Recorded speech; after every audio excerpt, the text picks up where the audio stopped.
Now I would like to invite Professor Dilip Bharat, sir. He is the professor and head of the Department of English in the Bhavnagar University, and he is very well known person in this field, and he doesn't actually require any introduction because he's a well-known face. His contribution to the field of research is such an immense one that people use his research works as the resource for their research. So, sir, the stage is all yours, and it's my honor and privilege to have you with us and to invite you to present your session. Thank you, sir. Thanks a lot, Mithun. I would like to call you by first name, and you can also call me by my first name. So Dr. Mithun officially and Mithun as a friend, thanks for organizing this event, and we know you very well. You have organized wonderful events in past also. And it is indeed a great pleasure as well as privilege to be a part of any kind of organizations that Mithun Trivedi is doing. So even this is a wonderful event where you invited me to speak on something that is English studies and related topics there. Wonderful session by Dr. Atanu Bhattacharya on professional development, continuous professional development. I'm going to speak something on English studies and would like to say or share some of the views about English studies looking at a present scenario. Working in a university department dealing with English literature, also ELT as a part of teaching, as a part of research, and having a kind of a collaboration with many people throughout India, many departments, many colleges, English teachers, teachers of humanities, teachers of social sciences, they all being a part of that, and a kind of a dialogue that goes with everybody. And a kind of an interaction that we keep on doing based on all those kinds of things. I would like to share a few views regarding English studies in present time here. The idea about what I want to talk about today initially comes from this idea that we recently had NEP, National Education Policy, and this the way it has been greeted by everybody. We all know that there is, like, everybody is welcoming NEP with warm greetings, open hand, which is something great. This is something that is going to change India. If I want to use a cliche, then India is going to be Vishwaguru with the help of NEP 2020 and not many things. What I was looking for when people are debating about NEP was that where is the knot of dissent? Where is knot of dissent in this entire debate? Why are people not questioning anything? What I have understood as English studies, or what was USP of humanities as such, USP of English studies or English departments as such, was that it used to have, like, if I want to give 3 watchwords for the USP of humanities or USP of English studies, then I would say it is bold, it is free, it is liberal. It is bold means it is fearless. Now suddenly I find that the very USP of English studies, the very USP of humanities as a whole, is somewhere being lost, somewhere where the knot of dissent or even a critical discussion on NEP is not coming out. The voices are very silent. There are whispers about knot of dissent, but people are not bold enough, fearless enough, free enough, or liberal to question those things. Well, I was looking at the very debates and the idea. I came across, like, I can easily find 5 points where you can easily question NEP. For example, it gave those numbers like 3 plus 3 plus 4 plus 5. Earlier it was 10 plus 2, and now it is this. So Well, I always question that earlier we used to have 1 plus 2 plus 7 or 8 plus 3 or 2 plus 2 plus 3 plus 2. It was never 7 plus 10 plus 2. That is something that is completely missed out in the very idea of calculating the thing. Second point, 3 years to start for any school kid from a school officially is obviously never recommended by anybody. The child psychiatrist will never say that from the 3rd year, anything going to the school, Anganwadi or nursery is not a preferred choice. Home is something that is supposed to be preferred rather than any other outside destination for a child there earlier. We are going to start with that, but people rarely are questioning this. In higher education now, the colleges will be 3 plus 1, that is 4 years option will be given, and there will be research also at the undergraduate level. Now, I'm worried about this a lot. We know, even Dr. Atanu and all the senior teachers who are here, they all will agree with this idea that even at PG level, to cultivate research aptitude among the research scholars, or even those who are doing PhD, is very difficult. Now at UG level, if you think of developing a research aptitude at that age, I don't think the UG courses will be doing any justice. Now if you will give direct entry from UG to PG, there are going to be, I don't know what kind of problems we are going to face when the research will be happening there with the help of college education, and PGs maybe of only 1 year also, or kind of a thing. Language debates. Obviously, there are lots of language debates, which when the draft was released, there was a debate, and the South Indian states objected to that. And now, in this version, there are more good terms given for the language, but I would rather look also at the very spirit rather than the letter.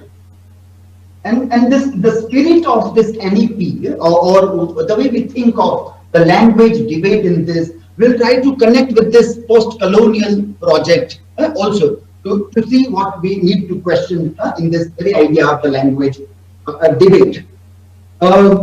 Fifth and the final point of NEP is scientific temper. Well, obviously, scientific temper is continuously in education policy from quite a beginning of like 1947, 48, and it has always been there, scientific temper as a part of the education policy. But the question that comes, when we are in a corona crisis, we are in a situation where we are badly in need of medicine, good hospitals, poor people, the treatment that they require for the medication of coronavirus. So what we need today badly are hospitals.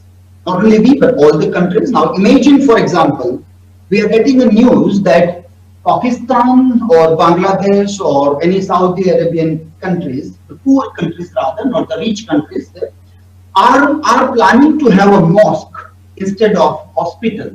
Or like when you have given a verdict that all education will happen online, all schools and colleges are supposed to teach online, and then NCERT says that 27% of our kids do not have access to technology or the thing, then countries like poor countries like Pakistan or Bangladesh or Sri Lanka or Afghanistan or any of the countries, if they are building up mosque or any of the religious structures, anybody will question that why don't you spend your time, spend your money for the online facilities that are required now, or the hospital care that is required now. This is what the scientific temper will tell us, and this is what we are supposed to do when we deal with the education policy or education as such, or teaching in humanities or in English studies also.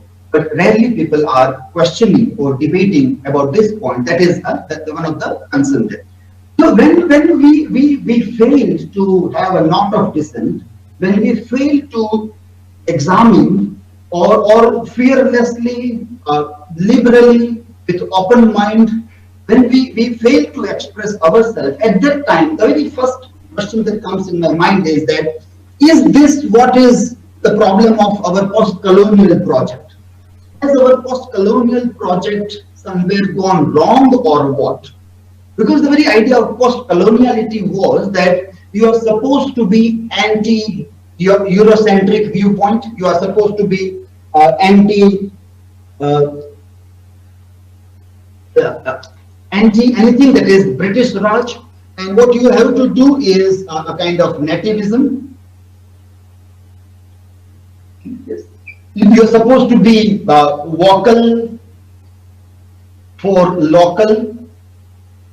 Yeah, that is what we are supposed to be in a post-colonial argument, and then perhaps we took this idea about recalling our own self, claiming our own identities, claiming our own knowledge systems, or redefining, redesigning, reimagining our own identity as such, which is taken as nativism or being vocal for local in different contexts there. Now, this idea is not only about nativism or being vocal for local, but it has a kind of an antagonism also. It is anti also. And this anti idea comes, if I refer to Farooq Dhondy, it comes from the very idea of nationalism. Now, let me recall the situation in which I am trying to recall Farooq Dhondy. Farooq Dhondy, a very small writer, was talking about the rise of novel in South Asian countries and the rise of novel in European societies, European countries. Farooq Dhondy is of the opinion that a novel in Europe was an answer to a kind of breaking away from the faith which was in Bible, where Bible failed to give answer to new relations, new emotions. Then there was a need to explain those new dynamics that are happening in human relations and the thing, which Bible failed to answer, and so novel came as an answer to that. So in European novels, if there is anti-Christianity, if there is something anti-religion, if there is something like adultery being committed by, to be very calling spade a spade, if an adultery is being committed by any of the protagonists, people would say that adultery is a sin, but a novelist will try to say that, well, pardon is a human being and these are emotions, so pardon. So that's how the novel in Europe is coming out to answer the crisis in faith, where the Bible sees to answer the new questions that people were suffering from or facing.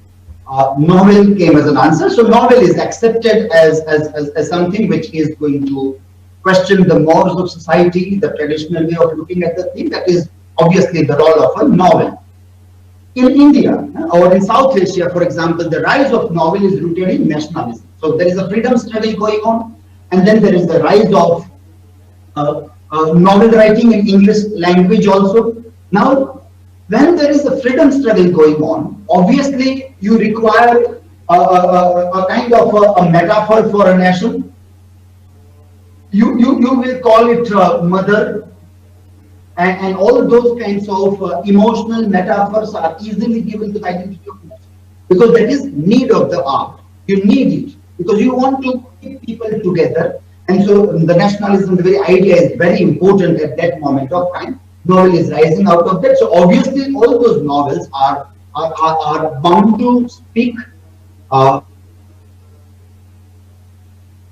concept of nation in whatsoever way, whether it is Bankim Chandra's nation or Tagore's nation or Gandhi's nation or Subhash Chandra Bose's nation.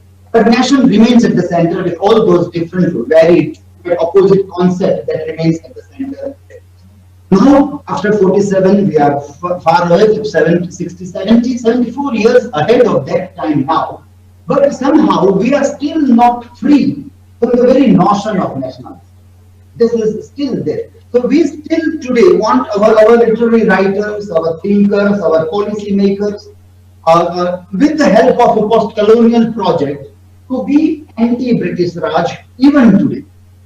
So our nativism is not only, it is also anti-something, but that something is already gone. We are already free. We are living in a much different political system now. And yet, our concept of this idea of nationalism that was a freedom struggle It is still not going away from us. Now, this idea, if I want to take for Dondi in this context of English studies, what we can see here is that today we have a kind of problem when we talk about NEP language is English language rather than English people. The freedom strugglers, they had a problem with English people. They used English language to fight against them. They mastered English language, but then they had a problem with the people, and they had a problem with the system that was English, the Raj, British Raj. That was not a problem. Now, when there are no people, what are we doing? We are doing something with the very concept of English, the idea. Now, when we see broader concept of English, it obviously is very much the Western concept of idea, notions, many things that goes there, and which I would like to connect with very concept of liberal imagination in this. So, in hating English language and trying to be a lover of nation, which before 1947, people were there as to prove that they are die-hard nationalists. They are the lover of their mother nation. They hate English goods, clothes, and everything. The Raj itself. Now, when we don't have all those kinds of things, we hate English language, and we try to kill the very spirit that comes with English, that is Western liberal imagination. But I won't say that this is Western liberal imagination is only Western. It is equally Eastern also. It is equally Indian also. It is very much coming from the very holy books, sacred books, which we are talking a lot, like Ved, Upanishad, Vedanta, Ramayana, Mahabharata. All those books are all talking about the idea of liberal imagination. So it is not Western. But when you club together the idea of English studies, English language as a part of post-colonial project with something that is Western, and you start hating everything is Western, then what you do is that you convert people into narrowness. And this narrowness perhaps is not allowing people to exercise their knot of dissent, their fearlessness, their spirit of freedom, and their liberal approach which they are supposed to do when this happens here, or this converts into the kind of a thing that we see here. Now, when I question this idea about nationalism and other kinds of a thing, and then people may question, then what is an alternative? Was there ever an alternative to see that the post-colonial project do not go awry the way perhaps I am trying to prove that it has gone somewhere terribly wrong? Then what was there? Then I would say that, well, let us look at Tagore, let us look at Gandhi, let us look at Umashankar Joshi as an answer. I would like to show you some of the slides here. So I am sharing a screen.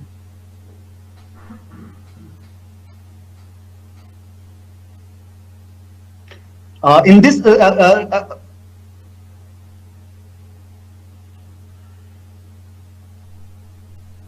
presentation, I would like to recall this. I hope, yes, Mr. Mithul, just let me know. I hope my slides are visible, because when I share, I won't be visible to myself. They are visible, sir. Please continue, sir. Yes? Ji, sir. They are visible. I hope the slides are visible.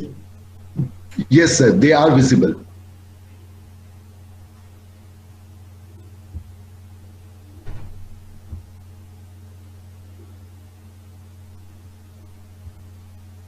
Okay, so the concept that when we say Tagore or Gandhi, they were against nation state idea in concept, like they wanted Swaraj.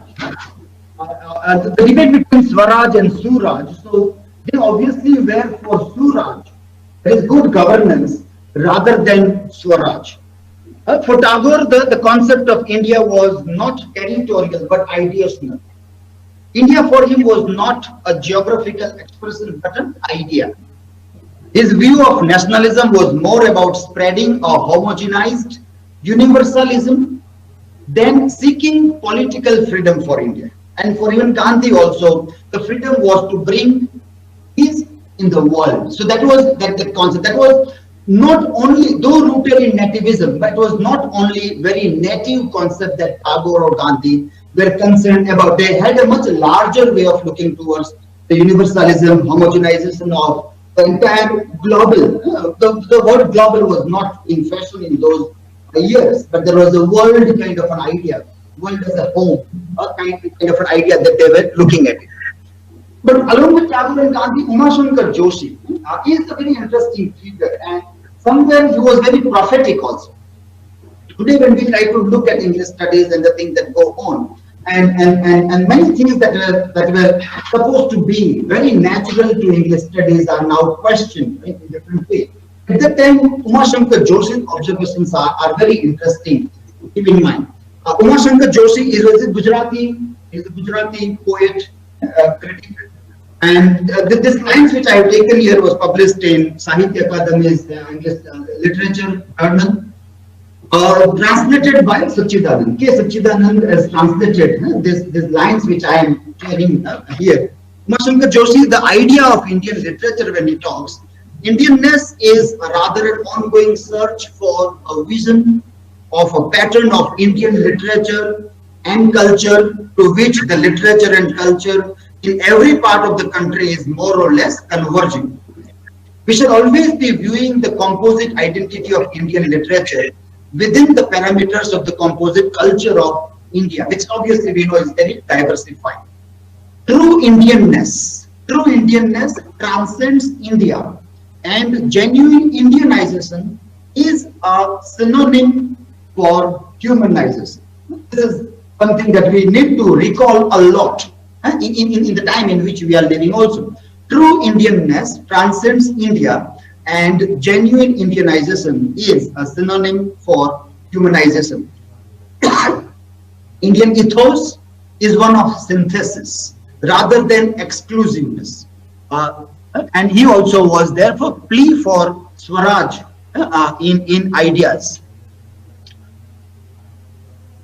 His recognition of the complexity of idea, the gaps and silences in the earlier formulations, the inherent plurality of Indian literature, the importance of translation in the understanding and sustenance of idea, and the need for a relative and comparative approach rather than an absolute normative one was very important. Now, when we were looking at a post-colonial project, we obviously had this idea that we have to liberalize the canon of literature.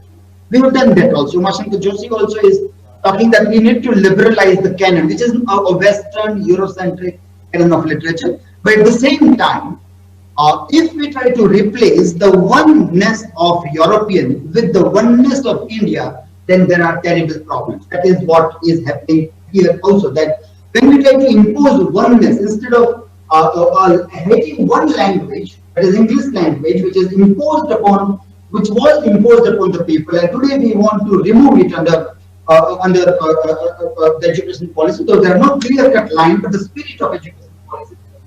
At the same time, what we are doing in spirit is imposing other language over everything. Now, are we trying to own the canon of literature? And owning the canon means who is owning this canon is very important. Obviously, whose canon as well as who is also doing that is very important there. So Uma Shankar Joshi observed that the inherent plurality of Indian literature is very important.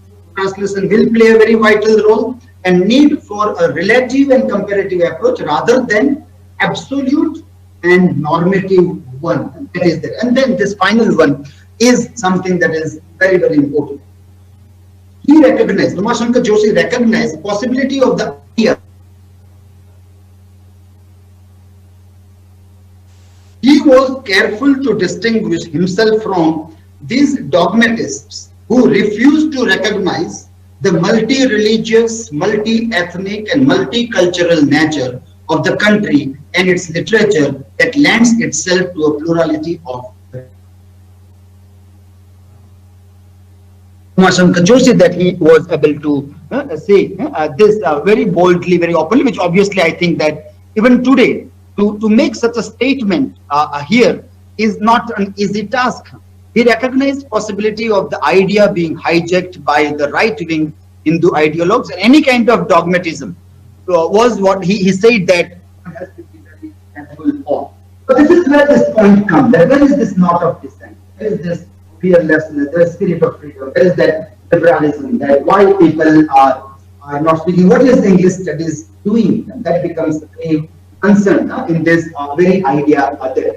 So the English studies perhaps may have to see that the post-colonial project will have to be re-looked upon and try to see how the subcultures are being colonized, sub-languages are being colonized, how the very Eurocentric idea of oneness of something is being imposed upon a very, very heterogeneous society like India. Heterogeneous, I would call it a nation or a society is a very difficult concept, but still heterogeneity and the oneness of the thing. And in that concept, how we are going to look at this very idea and how will we liberalize the canon from who is trying to own the canon of everything that we are trying to see, whose canon and who is doing that.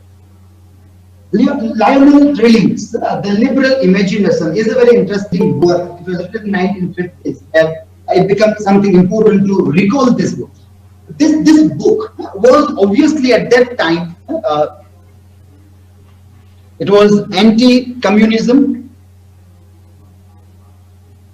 So in that time, in the 1950s, to be liberal was to be anti-communism. To be brave enough, to be fearless enough, was to be anti-communism, because communism has given democratically elected communist dictators. Yes.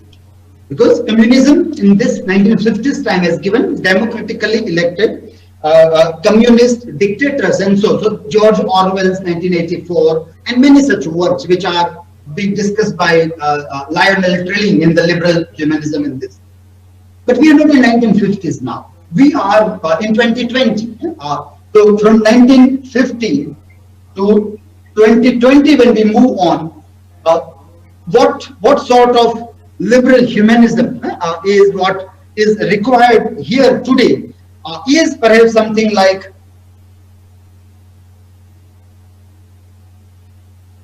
anti-capitalist narrative, and the same words are there: democratically elected capitalist dictators. Who are going to write about this? Who are going to discuss this this concept? Now, where is this liberal imagination for today?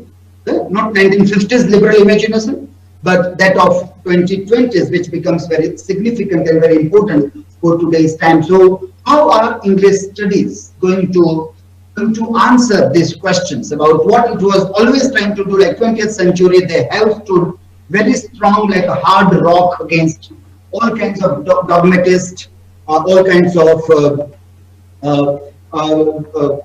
if I want to use the word, even intellectual dictatorialism that was there, and it was there to question. The humanities was there to question. English studies was there to question, and again there. But now in this, how we are going to talk about the liberal imagination, which is very much required in today's time also. Finally, when we try to look at the very concept of teaching literature or research in literature, what we need to do is we need to do lots of research in teaching. How are we teaching literature? And there are lots of work being done. There are seminar papers being published as book also. And when I talk about this, I obviously have these books in mind also, like the books which are which obviously talked about the work and the research that was being done.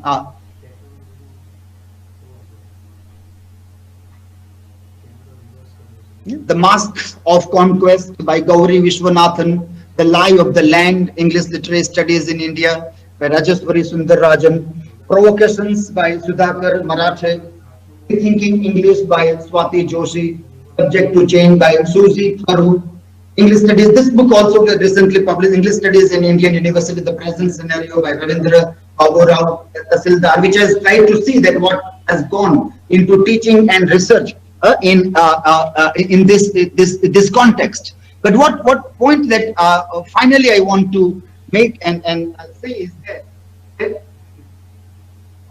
let me give an example. When we deal with new criticism, for example, if you are reading I.A. Richards' practical, he gives an example about reading poem and the problem that arises from reading of the poems there. He gave one poem, and there was the poem was talking about that there is a milk that is smiling, there is a mental having an imagination, and if somebody is questioning that how can milk smile, well, the critic will explain that, well, it is personification, very simple thing. Milk is personified, and so human tendencies, attributes are given to milk or cloth, so they have imagination, they can smile and kind of thing. Now, we know that there is a personification in literature. We know that the literature uses the language in such a way that it has innumerable variety of reading and interpreting. It can never be read only in one way. When that particular text, which is a literary text, which is, say, for example, an epic poem. Now, if somebody says that, well, this is epic for you, but this is a sacred book for me. This is my religious book. This is my holy book. Now, what will happen to English studies or the student of literature? And then they approach a language in literature, in epic poem, they want to read it in variety of ways. They want to apply hermeneutics. They want to read the language. They want to do from structuralism to post-structural everything. But then, will the English studies, the departments will be able to do that or not? That is a huge problem in doing the teaching research nowadays. So when we listen, when we read in newspapers that so-and-so professor was reading a paper about feministic reading of some sacred books, some people from the audience say that our sentiments are hurt, and there is a police complaint, and then the teacher is captured. And then there is a case that the teacher has to fight for doing a feminist reading of an epic poem, which is by chance a sacred book for the number of people sitting there as an audience also there. So teaching of literature, or how we see that the metaphors of literature, how are we going to read? And if somebody says that milk can smile, and then you say that, well, milk can never smile, it is just a personification. That's why it happened. But someday, some people come and say that, no, this milk can smile. If somebody says that, no, it is written. How can you say that something that is written is wrong? It is true because it is written here, and it says that milk can smile, and this milk is of a camel, and a camel is a very pious animal for us. Our gods reside in the body of camel, and so camel's milk can smile. So you can't say that this milk cannot smile. Then what are we going to do? If people are going to read literature verbatim instead of metaphor with literalness in that way, and then the question, then how are English studies, or how are they going to answer the questions about the teaching and what kind of research that we require to do into this dynamics that becomes very, very important one. But final comment, I would say that English studies, the USP of English studies was always about liberalism, it was always about the freedom, the spirit of freedom, it was fearless and bold, but somehow, I don't know, it may be my own personal perceptions, and I may be wrong in that. And if I am wrong, it is very good. If you do not share the same perception with me, I am very happy that perhaps I am wrong in my perception that English studies and the humanities by and large is not so bold or fearless now. The spirit of freedom is lacking a lot. We need to work a lot on these kinds of seminars and conferences that talk about the role of English studies in societies, the classroom dynamics, the teaching, the research and everything. And we have to see that this is not a Western concept. This is very much an Indian concept. This is very much what we have said that Vidya ya Mukti. Mukti. Vidya, knowledge, is something that takes it is tamso jyotirgamaya. It is always from moving from darkness to light. These are very much Indian concepts. These are not any influence of, say, Karl Marx or urban nationalism or this or that. So I'm always afraid that you may be categorized as urban national or a Marxist, to find a space that you don't want to be a communist, you don't want to be capitalist, you want to be a scholar, a research scholar, you want to just deal with the literary text and findings of society by questioning those things. Where is that questioning spirit? Where is that argumentative Indian now? And how are English studies going to face this challenge which we are seeing nowadays in our society there? Thank you all of you for listening, and thanks a lot to the organizers for this wonderful conference. Thank you. Thank you so much, sir. Your session was really, really informative, and it broke many myths that people in India, and especially in the field of English, the practitioners were living with. I believe, and I have the conviction, that an argumentative Indian has to raise such questions, and these all questions are legitimate. They require answers. And I thank you from the bottom of my heart for delivering such a wonderful presentation. Thank you so much. Now, there is some